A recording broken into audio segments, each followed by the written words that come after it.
Start. Well, that's loud. Hey, it's Bertha announcing on September 9th, community dinner. It's Craig Lane. We're in the office with Satori and Gail. Today, we moved it inside because it's cold. Change of weather, very rapid. There's a hurricane's been brewing off of Mexico about a couple thousand miles south of here, and it worked its way up into Southern California, which if you're not from this area, then what happens is you get a hurricane influence and low pressure spins counterclockwise. So if the coast is over on that side there, you get this thing spinning right here next to it counterclockwise like that. And you see what's happening is it's counterclockwise. It's taking, well, that's clockwise, counterclockwise. For me, this is counterclockwise, but you're seeing it clockwise. So I'll do it for you guys. So counterclockwise in your view would be that. And you can see if that's the California coast over there, excuse me, opposite. California coast over there, that black thing there is the California coast, and you got this thing spinning, excuse me, like this out, the spinning part, like this. Then the air is coming up right here.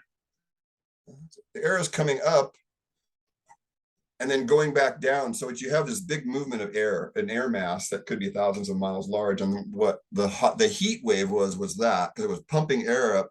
See the counterclockwise circle, right? On the bottom end of the circle, it's pumping the air from the south up. And that's why we have this heat wave.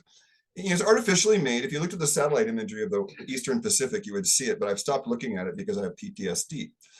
And that's not the point of tonight's talk, but it's just a change in the weather and we're inside. And it got suddenly cold. It went from 90, I think yesterday, or 85 to, I mean, it's probably what? Upper 60s or 60s right now. Let me look at my phone, actually. So that's part of this time of year, the autumn. This is what happens quite a bit. We have these extreme, and yeah, right. It's raining in San Diego right now. Yeah, it's raining in San Diego right now. So today, temperature here in Santa Cruz is,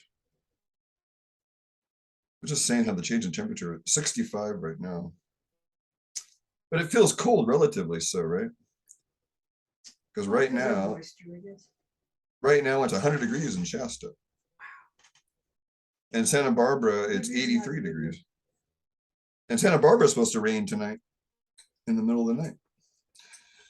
Right, so we kind of ended last week on the that light thing. And so I often ask, I'll just loosely say, I often ask the angels, what they want for the earthlings to know about. So the next day I got my answer.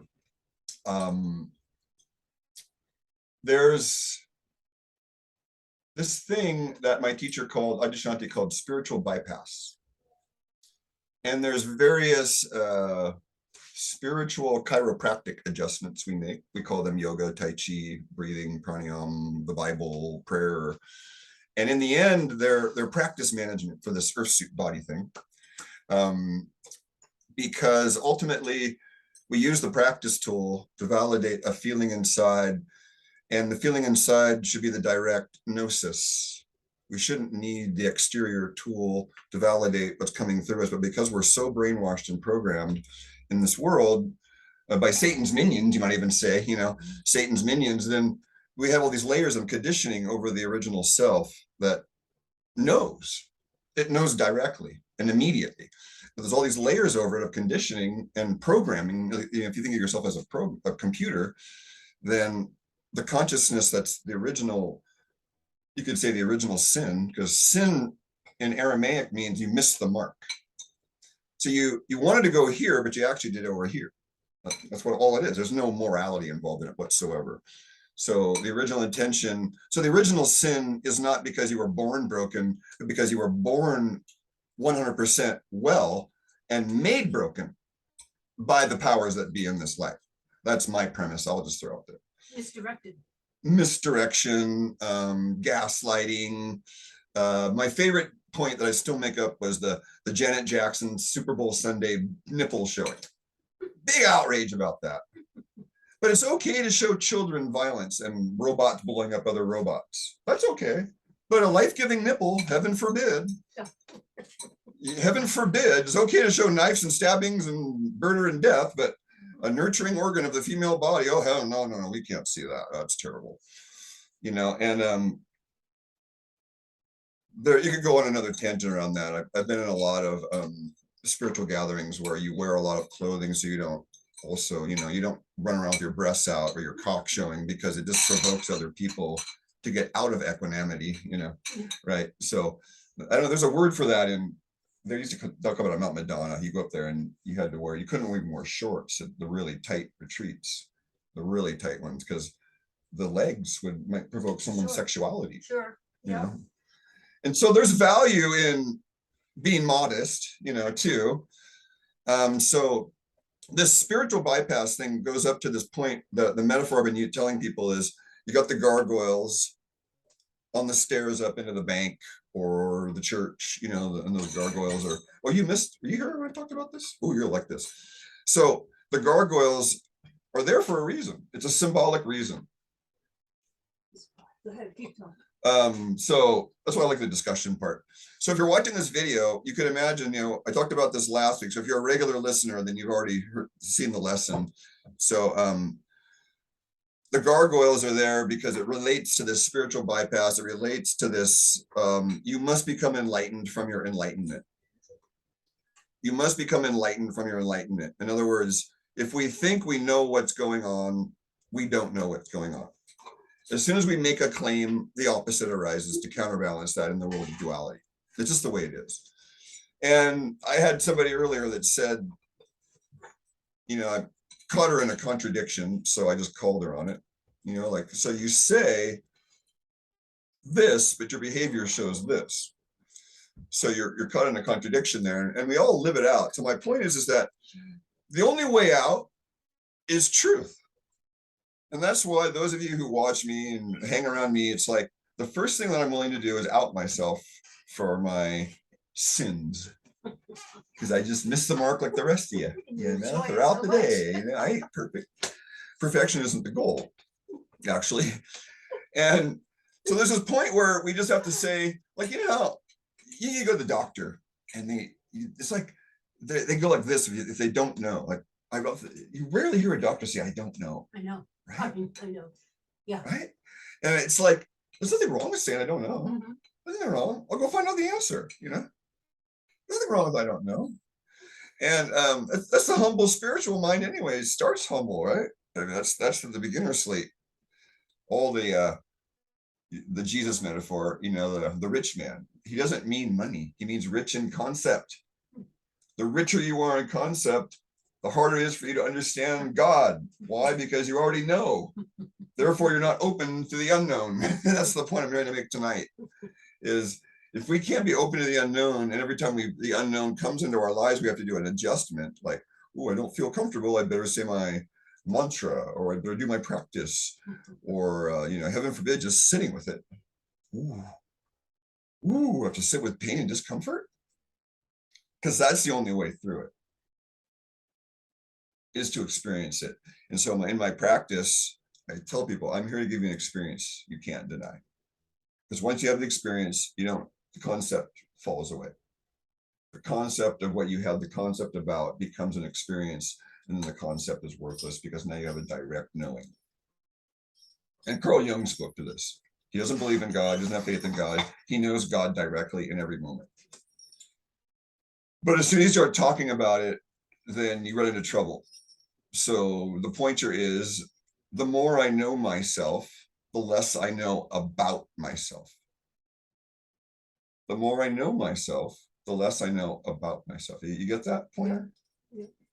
And that relates to, you must become enlightened from your enlightenment. It directly relates.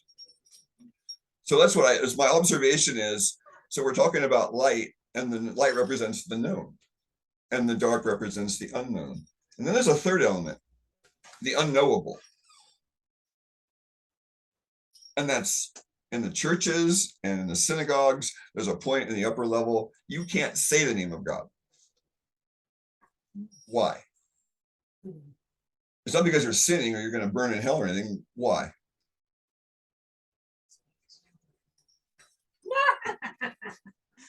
No, it's a real practical answer from personal evolution. You don't say the name of God because God's unknowable to our perceptive apparatus. As soon as we say God and I know what God is, we've limited what God is because God's the unlimited by definition. So as soon as we put a concept in a bubble around it, we've just limited the unlimited. So no, that's not the way it works. So that's the unknowable part. There's a part that our human apparatus, there's the unknown, which the human apparatus can know. And then there's the unknowable, which in this apparatus, we will never know. It's the unknowable by definition. So that's a third element that we don't talk about a whole lot because it's kind of uncomfortable to realize there's shit going on that's not knowable to us that might be affecting us. What? What did you say? Right? Well, that's like the frequency stuff that James is always talking about, right? We don't see it. It's definitely affecting us though, right? You know, like, you know, when Satya and the crew comes in, if they came in here, you know, I have all the EMFs all around me. There's like 15 Wi-Fi signals from all the houses around here, plus this one. And but I've got, oh, there's two organites there, another organite there, there's a huge organite there. This organite goes out 30 feet. I have a verified, this organite here goes 35 feet. I have a verified story of a man that just fell over and was pointing at his bedroom from my bedroom 35 feet away. And he didn't sleep for a week and I didn't know. And then I was cleaning up my room a week later and I was like, oh shit, Gary was complaining all week and this thing had fallen over, was pointing at his room. So I turned it up the next night and he slept fine again. Oh, that's hysterical. Now, a real scientist would have, you know, I couldn't do it. I couldn't do that to him, you know. I was going to, but my girlfriend's like, come on, man. I'm like, but we have to find out if it really works. But it did. So Satya take a reading here? Huh? Did Satya come with her meter? No, somebody came here with the meter a few weeks ago. And so what they did was we went to the computer, horrible. And then I said, let's get this thing out here.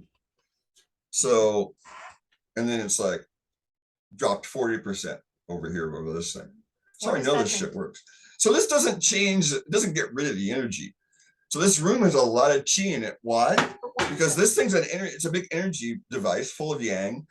This takes that energy and makes it into something good you can use. Yeah. So what we're thinking and feeling is going to manifest more quickly in this room. So be careful what you think and identify with because you will create it. And that's organite? This is called organite. I made this one myself. I have some around my bed. My friend. I have one underneath where I sleep right here and I feel very protected by it. It's a bigger piece. Where'd you get it? I made it myself with the Tanners. The Tanners had a workshop and then I had two more workshops. And we could have another workshop. So there's two sides. Because that's what he gave me, is some of his smaller ones. I've got about 5 of them around my bed. Yeah, him and Cynthia had two workshops and then I had two more after they had their two. And they had a cloud buster and a 5-gallon bucket. This thing was 10 feet tall and they had a clear patch above it all day. Chemtrails coming by. And as soon as the chemtrails approached this thing, to a mile radius, No kidding. it was the craziest thing I'd ever seen. You could see a disbursement. Yeah, complete disbursement. Oh my God. Oh, I never heard about that. Ask them. Bruce. You know the Tanners, they're pretty humble. You know, they've done some amazing stuff in this town and they're pretty humble about it. I talked to Is that him. their last name, Tanners? Okay. Yeah. I was ready to go down the tannery. We go way back. I've known them like 15, 20 years, like Marilyn Madden too. We go back like 20 plus years. And so it's so gratifying to see people in the freedom community that I saw in other communities throughout my life I here. got her meter. Oh shit, I'm on film. You got Maryland's meeting. Okay, blabbing away here. Sorry, folks. That won't make the recording anyway. So it's all gonna get edited out. That's my signal. Stop edit now. I skim through it and I see the gesticulations on the, you know, on the thumbnails. It's like, oh yeah, you may want to cut that. Well, okay, cut this too. I think the Kabbalists, so I do not. Wait, here, let me just pause it. Then. I can pause it. For myself. And Because you can feel that. It's just the word, it's separate.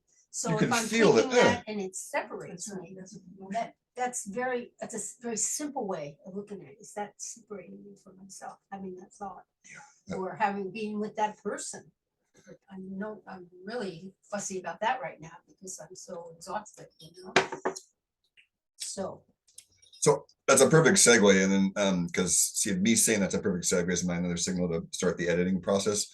Is when we're not with the pretense that we're already there, like enlightened, or we're of the Christ mind or whatnot. And there's this sort of a sincere question, and you run into this, okay, I'm at my edge, I got provoked. And then the test is, one conceptual model is you get to a crisis situation, you've fallen asleep at the wheel, and then life presents you with, say, there's somebody you never like to see, but you see him. And the lowest level is uh-oh. The next level up is a neutral, like, oh. And the highest level is, oh, what do I have to learn here? It's theater. Good one. The highest level is, oh, it's theater. How are we going to improv this this theater? Beautiful. And there's enthusiasm. And what does enthusiasm mean? Filled with God. And theos. Yeah, in God, right? It's a very good pointer. Adya's word is enjoy. He says, enjoy yourself. And when you leave his presence, you would just enjoy yourself. And you can see the look in his eyes, a little twinkle in his eye, like, enjoy. Like go into joy. And delight. We don't say delight very much, of the light. Oh, very good. Delight is of the light. I'm delighted to be here with you. That popped in the other day because I had left a situation with some very delightful people, some practitioners at Milpitas. Gerald Burlees, thank you so much for your little helpful support. And yeah, I left, I was driving home and I'm like, I feel delighted. And then one of the angels is like, hey, what does DE mean in Spanish? And I'm like, oh my God, wow, of the light, delight. It was an angel. It was an angel. Yeah. I was just driving home and there was this popped right in and I'm like, huh. Yeah, I mean, it's like they've been Gabriel. Gabriel's been a big one. Been praying to Gabriel, and and Michael, and sometimes they just pop in. Alan Watts will just pop in. I took mushrooms years ago. I had a facilitated mushroom experience. A woman, oh bless you, I can't mention her name on tape though, I don't think. So she paid $1,000 for me to do this facilitated mushroom experience with her out in the mountains in LA. And I'd had a lot of good experiences about 10 years ago. And so they gave me 5.5 grams. And up to that point, the most I'd ever done is 3.5 grams. But I had all these facilitators around me, and so I had an encounter with Alan Watts out by the creek bed. In the flesh? No, I wasn't hallucinating. It was more like I could feel a presence. And I never really saw much visual hallucination in my life on any of these God experiences or God molecules or whatever plant thing I took. But there was always a feeling, and that's always was my guidepost, like this, Satan, go away. Ooh, go here. So you lean in, curious, and it's either this or this, right? And if it's this, back away. Or, who are you? Is this mine? No, it's not. And that's back to the point of the talk tonight is there's a sincere desire to know. And in this sincere desire to know is, am I using this tool of inquiry to bypass something that's uncomfortable? Or am I using it in a sincere reason because I know that this, whatever this is that's occurring inside my being, is not mine? It's a possession. It's someone else's projection, transference. It's going on all the time. We just don't spot it. It just takes freaks like me that slow it down enough to see it happening real time. And that's what the start of my healing was, being in Dominican hospital, laying in the hospital bed with a broken neck and having the doctor looking down on me saying, you'll never surf again. All I felt was anger. It was this primal, like, fuck off. Yeah. It was like this. And I realized that was his projection. And my being went, no, that's how you would feel if you were lying here, you little low value man. Why do they say these things? I hate them for it. They don't need to say stuff like that. It's part of the psyop. It's part of the brainwash programming. They just perpetuate. That's why our parents do it to us and we do it to our children. But we're the generations here that we're here to break that. See, the Indians talked about the 7th generation from like 1850 or some of the great Indian Black Elk Speaks, and it's in that book. He said the white man, what's going to happen, that 7 generations is going to pass, and then the native ancestors are going to wake up through the white man. And we're the ones. I get it. I feel them. I used to leave and go to Cal Poly and come back to the county, and the natives were, I don't know what it was they did to the natives here, but like it's coming in right now. There's waves of just like they were tortured, brutalized beyond what other parts of the state were. Because I'd come home and dread, and I was like, why am I dreading coming home? Then I realized it was the ancestors telling me, you have a place here to announce that we're not responsible personally, but we're aware of it. And that makes us responsible for making it right. Yeah, we feel it. And that's why I'm Transform. alive, because I got those plant beings out there, and I got freaking monarchs doing like pirouettes outside now. There's 3 or 4 of them. There was nothing when I moved in here. And because the plant beings attract, the small beings attract the bigger beings, and then you start getting outright fairies. And this guy's family has his own sort of, loosely put fairy energy. Yeah. He's, Irish, and so, Yeah, definitely. There's biblical stuff about this too. It's another realm of lower beings that have godlike powers, and you could put them at the level of like the Greek gods, the fairies. And who has a great book about this is Marion Zimmer Bradley, The Mists of Avalon. Oh yeah, that's a great study. You ever read that? So that book, the theme of that book is Arthur and his realm, and this is based in some fact, kind of like Diana Gabaldon's Outlander. Marion Zimmer Bradley's book was written from the female perspective, so from Arthur's wife and his sister Morgane. And so what we call the island on the middle of that lake in England with the church.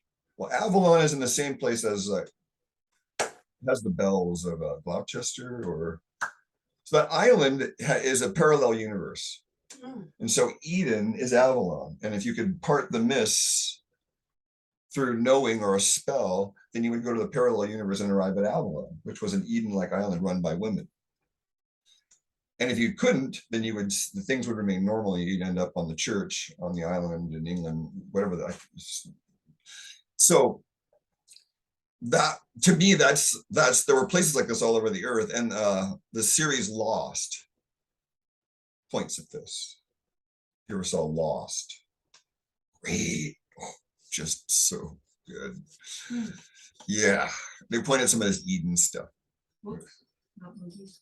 These are all movies. Lost was a TV series that went on for 4 or 5 years. It's a major undertaking to go through it all, and it's a mind fuck, but it's really amazing. Outlander too. Like as a group, we could study something like this. Maybe we will in the gender alchemy group. But it's on general TV. yeah, I better not go into it too much. Digressing.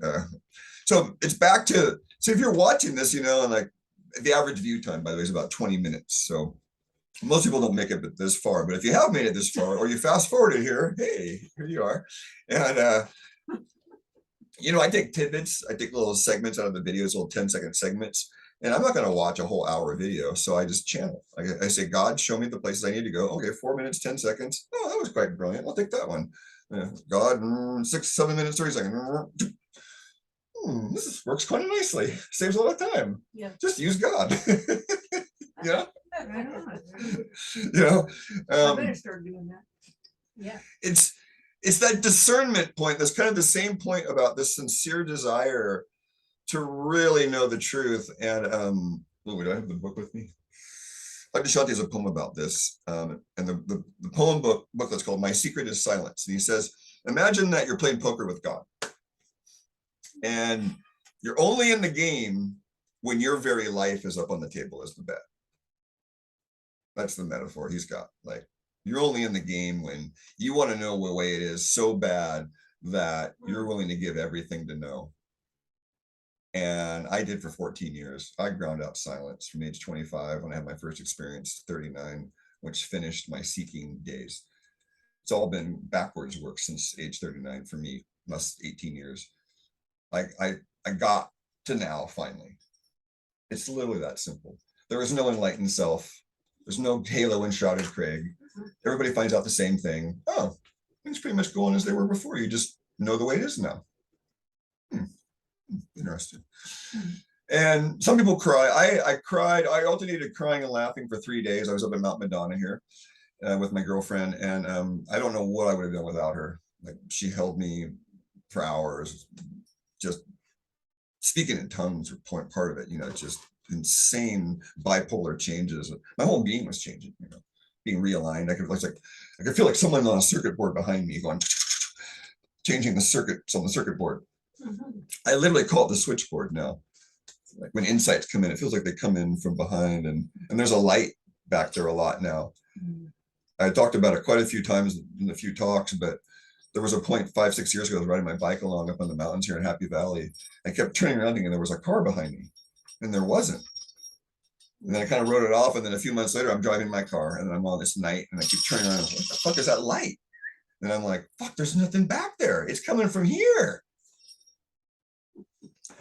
And so Yogananda's metaphor, you'll like this, is that the third eye is a movie screen, and the movie projector is back in the medulla oblongata. And so the light is the movie projectors firing up on some level, he would say. But by the way, Gail, I have a book outside. It's a treatise of the Bhagavad Gita translated with Matthew, Mark, John, Luke. So he has like Matthew, Mark, John, and Luke says this. Here's what the Bhagavad Gita says in Hindu. Same exact pointers. Oh, it's just good stuff. They're both this thick. And I read them cover to cover. It took me, almost a year. But you got to be devoted for this stuff. I can see it in your eyes that you get it. I don't know. Like, well, devotion. Like, devotion. That's devotion. Yeah. Devotion. Mine is 25 years of carrying these plants around in pots. Yeah, it is. That's devotion. Yeah. The parent, like this guy Ian here, hats off to him. 3 kids. He's a devoted father. I told him he's 99th percentile. I've worked with thousands of people in my career, and there are very few men that do what this guy's doing. He really cares. Like no effort kind of carrying it where it's natural. You usually see the contrived carrying, the kind of duty. The Taoist thought is this, the natural enthusiasm is the highest, and then the duty-based is always lower. I'm sure the Bible says something about this. When you're doing it out of joy, it's another thing, but if you're doing it out of duty, like going to my family functions, sorry family, but it was duty. After a certain point, when I started figuring out the way things were, it's like, I'd rather be alone. But I was an isolationist as a young person. That was my way of coping, was I would go into my room and hours in my room alone. You understand? You guys get it. So if you find yourself, so the point of the talk is, if you find yourself, oh, and by the way, YouTubers, and there's a few of you watching this, put in some comments, like I like the comments and feedback and questions, because that's what we're here to do. Is the teacher has no function without the student asking questions. And then I get to become a student because everybody has a perspective that's valid, basically. Even the Buddha above me there, let's see, right there, he's got a perspective, even, I'm sure. And the moth over there that I want to kill, seeing the light, but the moth has a perspective here. It wants to live and be happy, so I'll let it live and be happy for a while. So if you find yourself bypassing, then there's a few pointers that we can probably talk about to finish off the talk. And the first thing is, a good humble starting statement is, I don't know. It's always safe with I don't know. I don't know. I kind of know what's going on, but if I think I do, then there's kind of red flags. It's kind of like this thing about you must become enlightened from your enlightenment. Because we're only truly open when we're actually open and there's a question, right? If there's already an answer, there's no question to life, then we're not open. And I knew everything when I was 20. I knew everything. And now I know about 99 times less.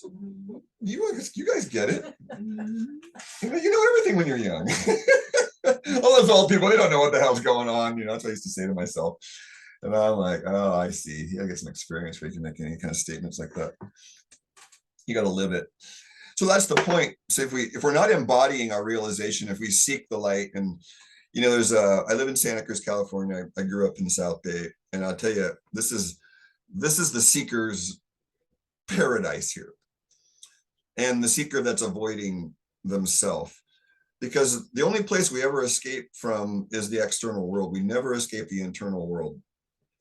One friend of mine was in a little love triangle, and he got his heart broken, and I told him he was going to, and he ended up flying to Costa Rica to escape his pain. And it rained for 5 straight days in the capital city in San Jose, and he couldn't leave the hotel room. And then he had to fly back with his tail between his legs 6 days later because there was just no able to travel. There's floods everywhere. And he comes back home and I'm like, you need to escape yourself, did you? And he's like, no. Bless his heart. Bless his heart, I've tried. I've done the same, and he had really good karma. Isn't that good karma? Because he could have been surfing, having a good time and forgotten.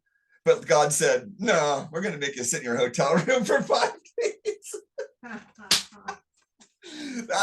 That's some powerful karma to me, right? Yeah. Wow. God had something special for him, right?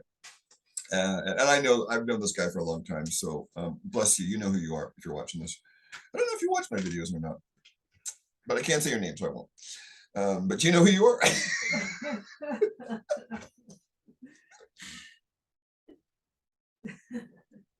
So you guys, bypass can be, mine was, I was with my longest running girlfriend I'd had. We were together like 7.5 years, and we would do this thing of talk about ourselves in third person. Like instead of saying I'm sad, we'd say there is sadness present. After about a year, 18 months, our family and friends were like, you guys, I don't want you over, you're nuts. And then my teacher, my spiritual teacher was like, language is a convention and you need to get over it. And you need to start owning your humanity. And that's when we started saying I statements again. And the relationship actually ended in the next year after that. It was interesting because we were like, that was part of the awakening. This was when after the experience when I was 39 and living in the disassociative state, that I believe the 40 days and 40 nights in the desert can be a metaphor for, it's so nice to be in the disassociated awakened state, but it's disembodied by its very nature. And so it gets a little dry. And then after a few years of it, I was starting to feel a little bit dry and gray. And hey, where's my passion, man? It's all gone. And Adyashanti says, you're kind of like a baby Buddha after you have your big awakening. And you just don't know how to operate the apparatus in the matrix in this new configuration. And very uncomfortable for a few years. And then I had a young man who had an awakening working with me a number of years ago. And you know who you are. And he didn't know what to do for 2 years. He was just flattened. The source in which he was motivated was ripped away from him, and the new source of motivation hadn't arisen yet. You just got to be patient with this process because it's a God process. It's not an ego process, right? And we forget and try to speed up the process. I mean, I'm guilty. I got herbs all in that garden. I can go into 25 states of consciousness tomorrow if I wanted to. I'll try this now. Let's go over here now. It's quite a ride. So we started to say we were bypassing, and so the query was some of the Byron Katie stuff, like how would I feel without this thought, or who would I be without this thought, or who am I really? Who's having this thought? Let's see, there was a bunch of good ones, and they're meant to be a tool to help us see what we really are. One of the metaphors in India is the hangman hanging himself.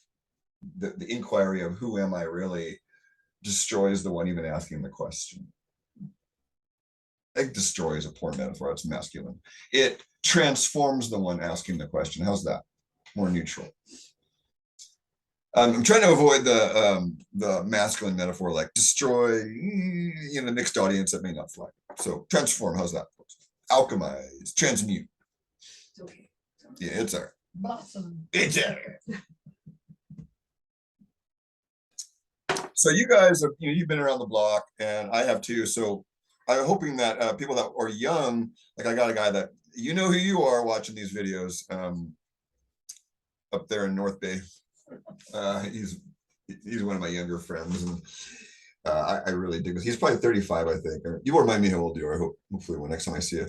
And I think he's 35. And man, I remember when I was 35, I had a lot of energy, and I wanted something good to do with it, to help the world.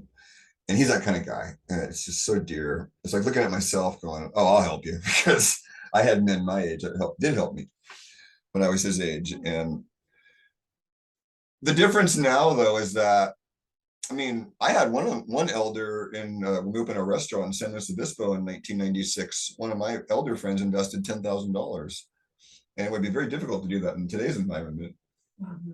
I mean, that was in 96. So that money now is probably what, 50,000?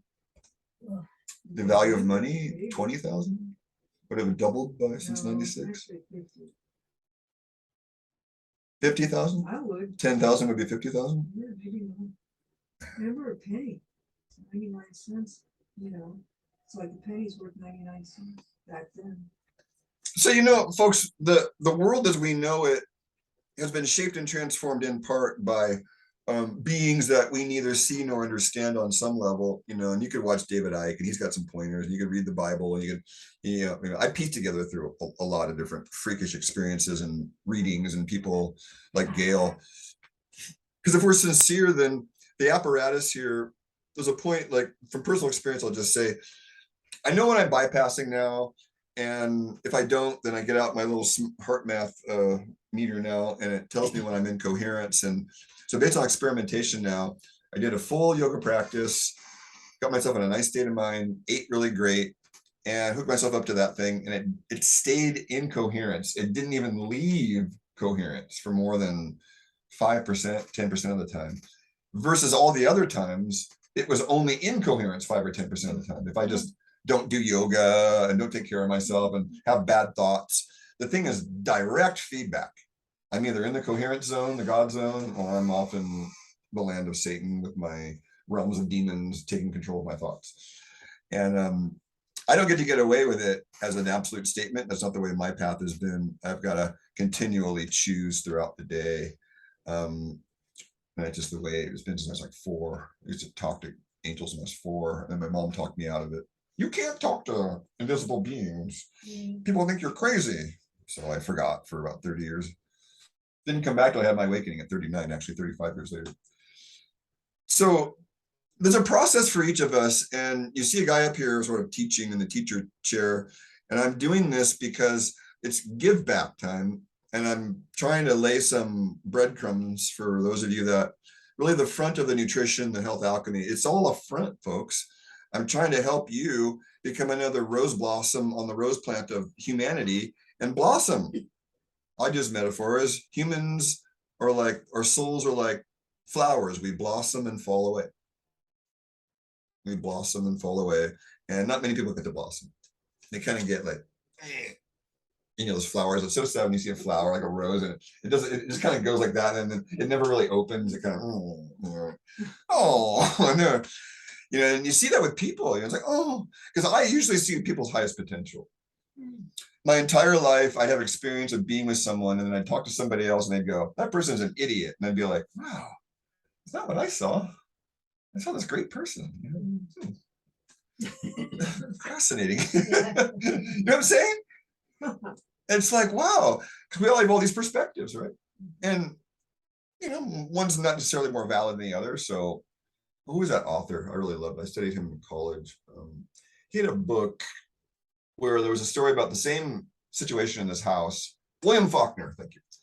Faulkner had a story about this house and the family that lived in it, told from like 10 different perspectives. There's like 10 different stories. Like, it's like, really? They thought that? And they, I love shit like that. It's the same scenario, but completely opposite. Going out surfing. If you've got 50 guys in the water and 4 waves in the sets coming every few minutes, that means you have 4 happy guys and 46 unhappy guys. All perspective, right? I hear the stories. Oh, the wave sucked yesterday. I'm like, oh, really? Did you get any waves? No. That's probably why. And it goes back to honesty and sincerity. And I keep hearing the warning signs, you know, like, oh, you're going to be forced to choose between Satan and God, and you'll know when the time is here. And I believe that the choice again is for me right now, it feels like a daily choice. I'm waking up feeling like I'm being targeted, actually. It's like 25, 30, 40 times in my life, I just feel like, oh man, they're targeting me again. So I need to change the magnets up here. James said, when you feel like you're getting targeted, change your magnets around, and it confuses whatever they're trying to do. So I'll go ahead and change the configuration of my orgonite a little bit. Does it help being in RV? It's metal. Does what? An RV metal. Yeah, it bounces around in that too, but you could get mylar and put it around the walls in there, and it would reflect out a lot of the EMFs. There's skiff. this foil material is for data facilities for governments. Well, there we go. It's called segments, special compartmentalized information facility for 4 feet, it's a little $150 for $160 maybe for 500 square feet. I got a 100-foot, 4-foot wide roll of Mylar for like $50, $60. But it was on Amazon. This is Granted. specialized to block. So ultra skiff. So there you got something that's more expensive and you got the less expensive, and I have everything here. I don't know when I end up permanently somewhere. The guidance is you're fully covered if you have the Faraday material, a tight weave of copper, and the Mylar, and then a couple of chat rooms people were talking about this stuff, and so I bought all three. I have two 2x4 Faraday blankets and 2 feet wide, 10 feet long of this copper. It's like really tight weave copper material. And then the 400 square feet of the Mylar. But the stuff Gail's talking about, if it's a standalone, then you don't have to buy 3 different things. Yeah, they You have know. testing on their website. You can check that out. Send me the link and I can, if anybody's watching this far into it, we'll put it in the description, or somebody asked. How do you spell Mylar? M-Y? MYLAR. Okay. Michael Mackel actually told me to buy stock in Mylar 4 or 5 years ago. He said it's because it's going to be the new thing of EMF blocking. You could be walking down the street wearing your Mylar outfit, and Sweaty. How about an umbrella? I don't know. I don't want to get that extreme. I hope that's the tinfoil hat stuff, right? No, it's true. So the other practical part of if you want to be like the natural law system I teach, I highly recommend self-plugging. The different ways that Health Alchemy reaches the public, which is through the private membership system. But if you're interacting with me, it's an implied private membership, because you really don't want to know about USA Incorporated at this point. What did he say? USA Incorporated? So it's having clarity about your limitations and clarity about cause and effect of how we eat. I'm working with a couple of people right now about, you see how when you do that, this sleep thing happens over here, and you see this right here, and you get constipated when you don't eat enough vegetables and too much cooked food. And one of my Lyme clients, his biggest discovery was raw liver. His joint pain was cured as long as he ate raw liver regularly. Not cooked, had to be raw. And this kind of stuff, that's why I'm good at what I do, because I ask questions of what's working, what's not, and then you get the feedback, right? Mhm. The difference between a clinical person and a researcher. A researcher doesn't do the follow-up work. Did it work?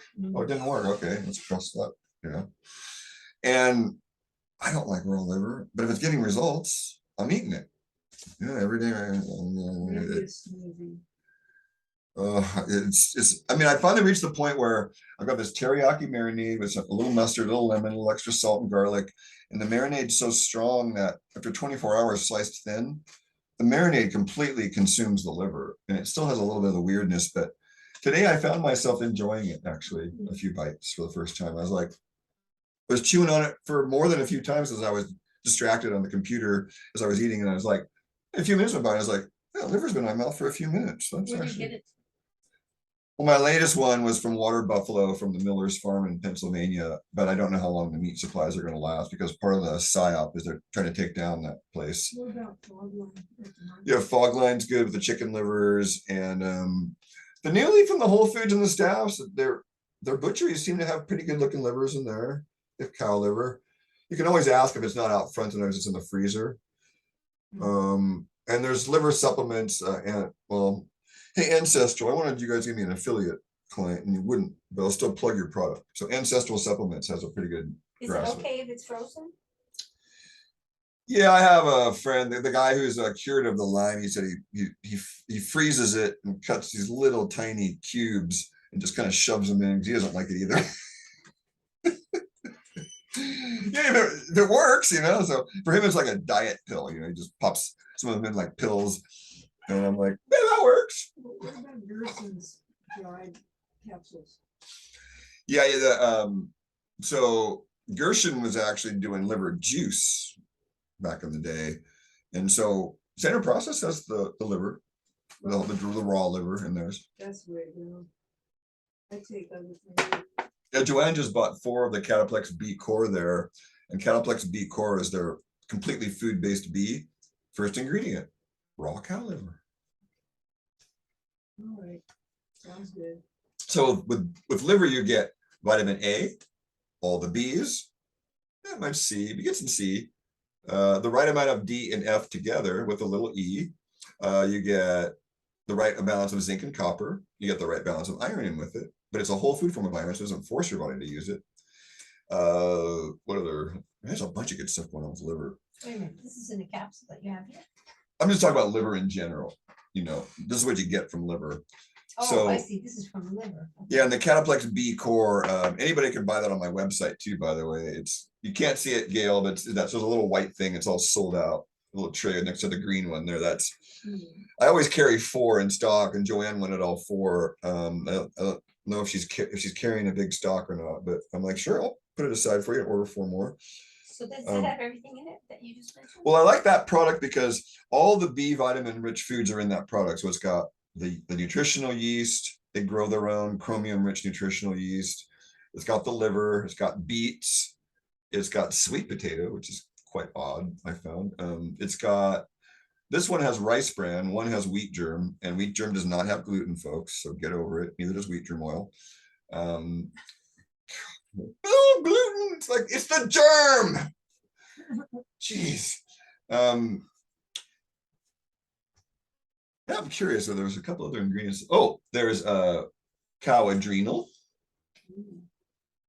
Cataplex G, the other B vitamin one, has cow brain, so it doesn't have adrenal, so it's more relaxing. Cow brain is more relaxing on the system than cow adrenal, generally. Yeah, the B, oh, the carrot, a little bit of carrot. So it's quite a fascinating product, and I eat them like snacks, to be honest. I have a bottle down there. Like last night, you're not supposed to eat late, so I have a really expensive snack. It's like I'll just chew on 2 of the Cataplex B core because of the beets and the carrots, and the nutritional yeast is actually a pretty tasty combo. Somehow it offsets the liver a little bit. Oh, the sweet potatoes in there too. That's pretty tasty. Very sweet. There's another ingredient that makes it taste pretty good too. So overall, a pretty impressive product. Because if you could chew it, you know, I mean, for people that are fresh out of McDonald land, you won't want to chew this product because the first thing you'll taste is the liver. You'll be like, oh God. But do you have some here? Well, That's open? yeah, I do. I could give you a sample on the way out here. Okay. So that's part of nutrition nourishes the earth suit. And if you nourish your earth suit and you kind of know what you are, those are 2 of the premises of natural law, 2 parts of the 3. Is you know what you are, you know how you relate. This is all natural law stuff. And you know how your fears and triggers are being triggered. Then you have to have the clarity to be able to stay in that place. And that's where the diet often helps, and prayer, and, you know, sincere prayer, and letting go, like, hey, the divines are actually running things here. So let me just be humble about that, right? It's a sincere level of humility. So if those ingredients are in place, then we're talking about the B vitamins. You heard us discussing that. And I'd say the clarity, the brain vitamins are really the B's, and you got to have enough magnesium to keep the system firing, and then enough copper and zinc to keep it all under control. So, you know, if you did liver and greens, that would be the best thing for people in this scenario. Lots of green juices and lots of liver, and that's how they would heal, actually. And that was the basis of the Gershon diet, was wheatgrass and liver, coffee enemas. I'm sure they would want to, you know, kind of nice to have it down this end, but not for the cancer patient.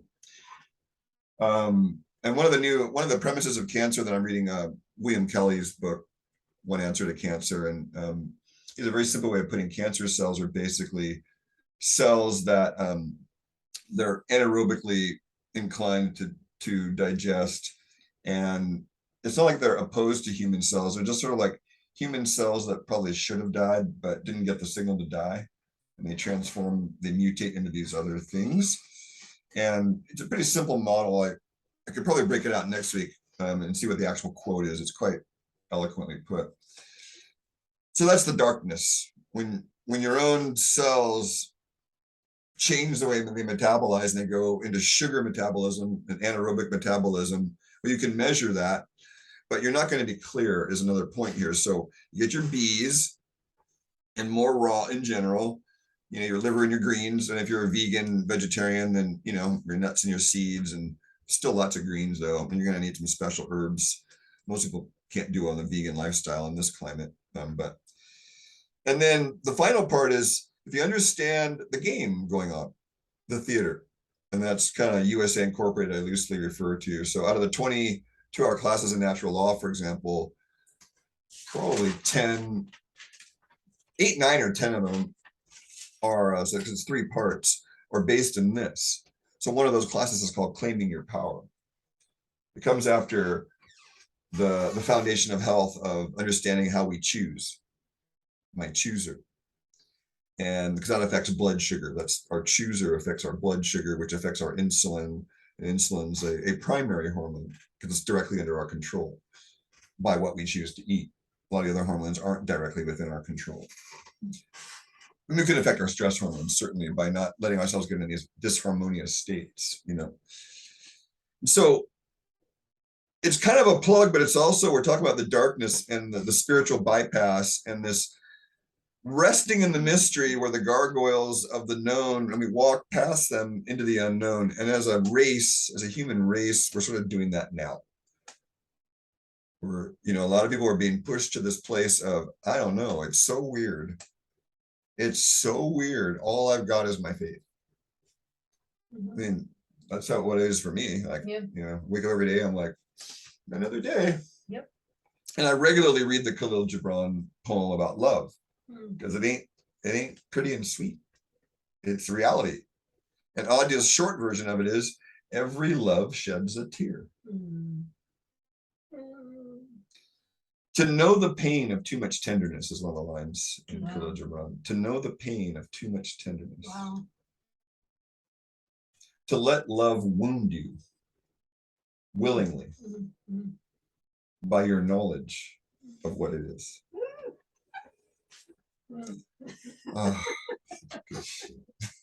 If you think this is corny, then this is not the video for you.